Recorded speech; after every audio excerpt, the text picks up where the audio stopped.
Oke, baik. Bismillahirrahmanirrahim. Assalamualaikum warahmatullahi wabarakatuh. Kita lanjutkan yang sebelumnya kita sudah bicara masalah hand boring. Ini lanjut kita ke test pit atau sumur percobaan. Jadi test pit ada PIT test, ada test pit. Kalau PIT test itu pile integrity test, hati-hati ya. Kalau test pit ini pit sumur, pit. Jadi tujuan pembuatan sumur percobaan adalah untuk mengambil contoh tanah yang utuh dan tidak rusak di setiap sampel. Nah, bedanya kalau yang asalnya tadi, kalau kita pakai hand boring, kita ngambil sampel tanah tak terganggu itu pakai tabung kan langsung. Kalau ini kita gali lubang langsung kita ambil tanahnya. Nah, itu sumur percobaan.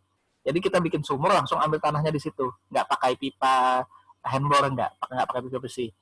Kedalaman sumur percobaan biasanya dangkal dengan kedalaman kurang dari 7 meter. Kalau lebih dari 7 meter ya kita pakai hand boring biasanya. Dimana tadi kan hand boring bisa kalau tanpa mesin bisa 6 sampai 10, kalau pakai tripod bisa 15 meter. Umumnya test pit ini untuk kebutuhan pekerjaan pembuatan jalan raya atau landasan pesawat udara. Jadi yang diambil ya paling 2-3 meter lah dari muka tanah untuk mengetahui dengan jelas betul-betul ke tanah permukaannya apa. Contoh tanah yang diambil berupa bongkahan yang masih mempertahankan keadaan asli tanah dan dapat dilihat bagaimana keadaan asli profil tanah yang kemudian dapat dipakai untuk membandingkannya dengan penyelidikan yang dilakukan dengan menggunakan pemboran tanah. Jadi ini biasa sebagai pembanding untuk melihat stratigrafi tanah. Jadi habis bikin sumur, diambil tanahnya, diangkat untuk penjilat kanister, terus dinding sumur itu kelihatan kan jenis lapisan tanahnya, langsung dilihat di situ, langsung dianalisa dibandingkan dengan hasil penyelidikan tanah dari bor mesin atau NSPP. Nah, kalau pelaksanaannya gampang ya, cuma gali-gali aja sih sebenarnya. Ya bikin sumur lah. Nah, prosedurnya, saya pindah sini. Nah, pertama-tama yang dikerjakan adalah penggalian sumur dengan tetap meninggalkan bagian tengah sumur dalam keadaan utuh. Nah, lihat gambar ini. Jadi yang digali itu ngeliling, putar,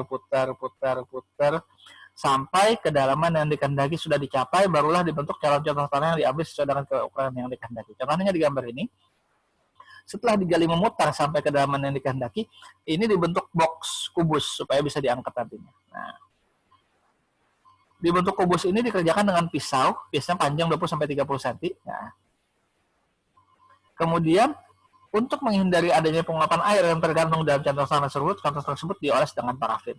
Jadi contohnya ini, habis digali keliling, kita bentuk kubus, terus kita lapis parafin permukaannya dulu, terus setelah itu potong lapis lilin lagi, baru diangkat. Nah, ini untuk sampelnya. Jadi, seperti sampel namanya di sini, yang hijau ini. Nah, keuntungannya kita bisa ngambil sampel dalam bentuk yang lebih besar. Kalau tabung tadi kan paling diameter tabung berapa senti kan, panjang itu aja. Nah, dan di sini bisa lebih kelihatan. Jadi setelah digali nanti kelihatan di keliling yang digali ini lapisan tanahnya bentuknya gimana itu kelihatan di situ. Oke, ini keuntungannya untuk test pit, PIT test.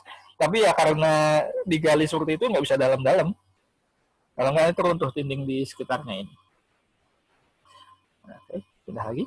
Nah, test pit dalam hal ini dilakukan dengan cara menggali tanah secara manual. Untuk kedalaman yang dangkal, iya, karena manual nggak bisa dalam-dalam. Sulit digunakan pada tanah yang memiliki muka air tinggi. Nah, kalau ada muka airnya tinggi, kalau kalian potong, gali kan dia kerendam, jadinya nggak bisa. Untuk tanah kering enak ini. Satu, sangat sederhana dan relatif murah. Identifikasi dapat dilakukan secara langsung, jadi langsung kelihatan lapisan tanahnya gimana. Jumlah contoh tanah berukuran besar, jadi bisa untuk beberapa tes di sini. Jadi test pit dilakukan dengan cara menggali tanah secara manual. Untuk kedalaman dangkal sulit digunakan pada tanah yang memiliki muka air tinggi, sangat sederhana dan relatif murah. Identifikasi dapat dilakukan secara langsung, jumlah tanah berukuran besar. Nah, ini contoh test pit. Nah, digali di sini. Ini pada Keluar Tanjung contohnya. Nah, ini contoh. Saya buka sini. Nah, dari sini kan kelihatan. Habis digali, dapat stratigrafinya. Oh, ternyata jalan ini sudah mengalami beberapa kali overlay istilahnya. Nah, jadi ini ada aspal, terus tanah, sirtu, sirtu lagi. Nah, jadi setelah dilihat kelihatan oh ternyata di lokasi tersebut sudah berapa kali mengalami peningkatan sehingga di sini kelihatan stratigrafi badan jalannya. Jadi ini tanah dasar, kemudian sirtu dengan tebal sekian, aspal pertama, sirtu kedua, aspal kedua dan lain-lain. Nah, tapi jangan lupa yang paling penting juga, belum. Setelah digali, ditutup kembali lubang tadi dengan semen supaya tidak mencelakakan pengguna jalan yang lain. Nanti kan ditutup semen jadinya situ. Nah, okay. Nah, jadi itu untuk test pit. Kemudian bor mesin. Biasanya bor mesin ini kaitannya dengan NSPT. Bor mesin dilakukan selain untuk memperoleh sampel tanah yang akan diuji di laboratorium, juga untuk mengetahui kekuatan tanah berdasarkan informasi dari uji standar penetration test. Jadi biasanya bor mesin barengan sama NSPT kita ngerjakannya. Jadi sambil ngetes kekuatan sambil kita ambil sampel. Nah, kelebihan bor mesin dibanding hand bor atau test pit adalah di kedalamannya, di mana kelebihan pemboran dengan menggunakan mesin adalah antara lain dapat mengambil contoh tanah yang lebih dalam. Pengoperasian dasarnya pertama membuat lubang dengan mengoper tanah dan atau batuan sampai kedalaman di mana yang akan dilakukan mengambil contoh tanah, kemudian mengambil contoh tanah dan batuan dengan menggunakan casing. Nah, dalam hal ini, jika kita ingin melakukan pemboran dengan mesin, maka ada beberapa hal yang harus kita pertimbangkan. Yang pertama, aksesibilitas ke tempat itu. Bisa nggak? Nah, kalau seperti ini kan sulit kan, ini contoh. Jadi karena terpotong sungai, jadi mesin bor itu harus diangkat dengan manusia nih, karena agak sulit juga. Jadi pertimbangannya aksesibilitas, kemudian kesiapan personel dan perlengkapan, termasuk suku cadangnya bagaimana, kondisi tanah dan air tanah dari hasil survei pendahuluan, jadi harus dicek juga, dan kemungkinan ditemui adanya batuan. Adanya batuan itu bukan nggak bisa tembus, tapi akan memerlukan waktu yang lebih lama. Jadi kalian nanti prediksi waktunya bisa meleset. Di samping hal di atas, penentuan metode pemboran harus sesuai dengan sasaran dan peruntukannya juga. Jadi sebelum memilih metode pemboran, cek dulu aksesibilitasnya bagaimana, kesiapan personel dan perlengkapannya bagaimana, kondisi tanah dan air tanah dari survei pendahuluan bagaimana, dan kemungkinan ditemui adanya batuan. Kemudian beberapa kategori metode pemboran di bawah ini diberikan sebagai alternatif. Bisa menggunakan auger untuk memperoleh tanah dan disturb dari jenis kohesif, dengan dilakukan dengan mengorek dari auger. Jadi dari auger ini ada tanah yang acet, itu kita lepas di situ. Dalam hal ini cara kerjanya cepat dan tidak memerlukan pembilas. Dengan tabung dapat digunakan untuk mengambil sampel undisturbed. Nah, ini kalau menggunakan auger. Batasannya, terkadang lubang runtuh. Jadi sampai saking dalamnya, kadang-kadang lubang jatuh menutup lubang, dinding atas jatuh menutup lubang yang lain. Juga jenis auger tertentu tidak dapat menembus tanah yang sangat padat. Itu auger. Kemudian bisa menggunakan metode wash boring. Ini yang paling umum, yaitu sambil di-wash, sambil dibasahi, sambil dibor. Kegunaannya untuk memperoleh contoh tanah bilasan disturb. Nah, kalau sudah wash boring, ini disturb karena kena air sudah. Disturb sampel yang digunakan hanya untuk klasifikasi umum. Metode ini terdiri dari dua macam tata cara yang berbeda, bisa dengan menggunakan uji SPT atau dengan membuat lubang bor untuk kedalaman interval pengambilan contoh tanah yang dilakukan dengan penyemprotan dan pengurusan oleh mata bor dengan bit. Nah, tapi cara kerjanya kalau metode wash boring ini lambat, lebih cepat kalau menggunakan auger. Nah, itu di situ. Ini contoh sambil di bor, sambil di wash di sini. Ini misalnya menggunakan mesin yang seperti ini. Atau lagi metode percussion drilling, jadi sambil dipukul, jadi sambil dibor, sambil dia muter, sambil dipukul di atas. Kegunaannya dengan mesin untuk pembuatan sumur air yang menggunakan perlengkapan besar dan tidak praktis serta mahal, sedangkan dengan tanah dapat menembus sampai cukup dalam, akan tetapi sangat sulit untuk mendapatkan contoh tanah. Nah, batasannya di sini, kalau percussion drilling ini alatnya besar mesinnya, sehingga tidak praktis dan jarang sekali dipakai di Indonesia, saking besarnya mobilitasnya nggak enak soalnya. Ada lagi metode rotary drilling, yaitu pemboran dengan cara diputaran. Dalam hal ini untuk memperoleh contoh dana dari semua jenis tanah atau batuan guna pengujian laboratorium sifat fisik dan mekanis, dan untuk identifikasi serta digunakan untuk pengujian di tempat, jadi untuk in situ test. Nah, ada juga kebatasan kelemahannya, sama mesinnya besar, jadi sulit, senantiasa memerlukan air dan biaya mahal, sehingga di sini kalau untuk banyak lubang dia nggak efektif sebenarnya. Nah, ini beberapa contoh. Ini wash drilling, ini contoh wash drilling tadi. Nah, sambil ada air masuk sini. Nah, operasional pemboran secara umumnya, pertama adalah fragmentasi, yaitu material di dalam lubang dipecah-pecahkan untuk dikeluarkan atau dikeluarkan dari lubang dengan cara melakukan sirkulasi air pada jenis pasir lepas, melumatkan pada satu pocok bit, sehingga diputar dengan tangan. Bisa juga dengan meromukan batuan, dengan bit batuan untuk bongkar besar, atau pemuluran putar dan penumbukan pada material batuan. Ini contoh bit penghacur atau chopping bits. Jadi kalau dibor ini ujungnya, mata bornya di sini. Ada jenis lurus, ada jenis chisel, ada jenis bersilang, ada jenis pemecah batu. Setelah masuk ke dalam tertentu dipecah dengan ini, yang diinginkan baru masuk tabung, biasa seperti itu. Oke, ini untuk fragmentasi atau pemecahnya.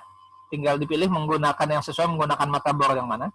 Kemudian setelah sampai tabung masuk, baru kita bicara pengangkatan material. Nah, material dari dalam lubang dikeluarkan atau diangkat dengan untuk membentuk lubang dengan cara antara lain.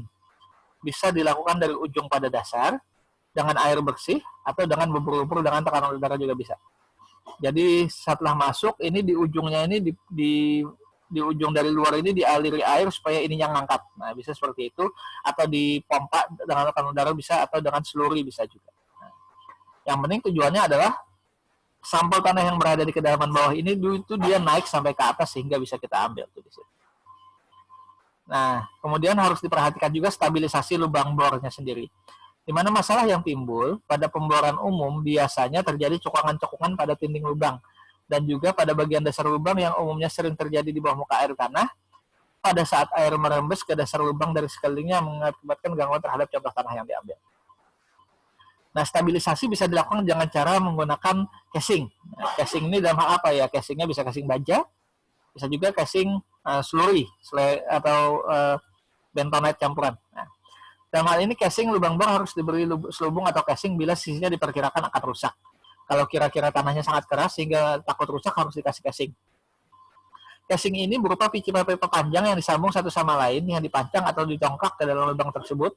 Kemudian nantinya akan diambil kembali dengan menggunakan dongkrak. Jadi kalau casing habis dia selesai dipakai, sampelnya udah dapat, casingnya diambil lagi pakai dongkrak. Merupakan pipa pelindung tabung berguna untuk mencegah tanah runtuh, menjaga tanah runtuh dan mencegah meresapnya air tanah. Jadi supaya air kiri kanan dari lubang bor itu nggak masuk ke dalam dan untuk tanah nggak runtuh, pakai casing juga. Diameter casing umumnya 2,5 in sampai 4,5 in dan biasanya dimasukkan dengan cara diputar atau dibor. Jadi casing ini kalau diperlukan, kalau tanahnya nggak keras saja dan nggak ada intrusi, nggak pakai casing nggak apa-apa. Nah, ini contoh pemasangan casing seperti ini. Jadi masuk. Nah, ini contoh casing yang dipasang supaya nggak ada intrusi air juga. Tapi dalam hal ini penggunaan casing mempunyai sejumlah kelemahan. Yang pertama, pada tanah kokoh pemasangan dan penyabutannya sulit, dia akan kejepit di situ kalau tanahnya keras. Kemudian hambatan seperti bawang lahat tidak dapat dipenetrasi. Jadi kalau ada batu selesai, harus pindah titik, nggak bisa diteruskan. Pindah titik, langsung satu-satunya solusi pindah titik. Tanah berbutir lepas di bawah muka air tanah cenderung untuk muncul dalam casing selama pengeluaran tanah, menjadikan casing tersumbat. Jadi kalau ada tanahnya basah bisa lengket. Casing yang tersumbat dengan pasir atau kerikil menghalangi penetrasi untuk pengambilan contoh tanah undisturbed yang optimal. Jadi kalau sudah lengket itu sudah susah itu. Malah sampel tanah mau keluar jadi kehalang, buntu jadinya. Nah, itu harus hati-hati. Harus dipertimbangkan juga untuk penggunaan casing itu.